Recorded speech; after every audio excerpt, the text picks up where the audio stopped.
yeah. Yes. නුඹයාලේ වෙලා කලකාරහිනා නුඹ නඩා හිටපන් වෙහිලිනේ හිරුට හොරෙන් නුඹ කෝලපාන එක මහ වරුසා වැටුණා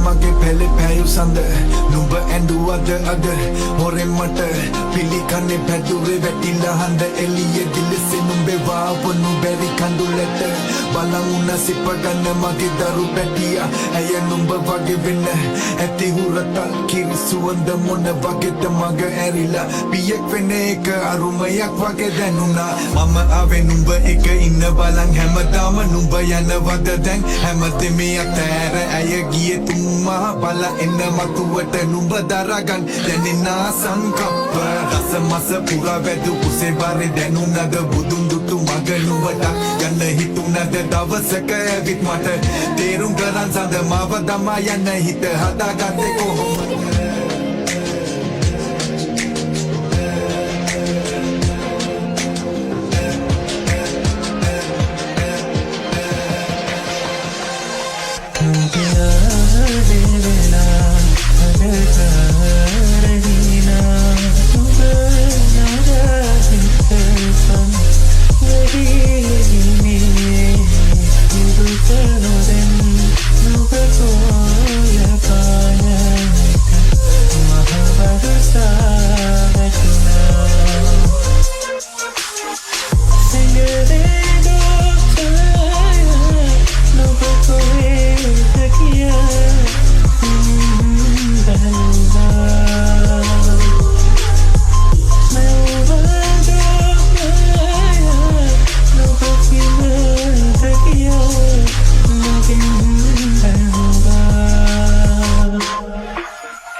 මේ හැමදේම හරි සරලයි. අපි තමා පටලැගෙන තියෙන්නේ. මේ කය පොළොවට පස්සෙන දවසට අපි යන්නේ තනියම. අපි ආදරය කරන හැමෝම දාලා තනියම. මේ විදිහට පේන්න, ඇහෙන්න, හිතන්න හම්බුන හිති. මැරෙන්න කලින් අපි ඉපදෙන්නේ ඇයි කියලා හිතලා බලන්න. නොදැන මේකෙන් කලියෙන්ම යන්න බයන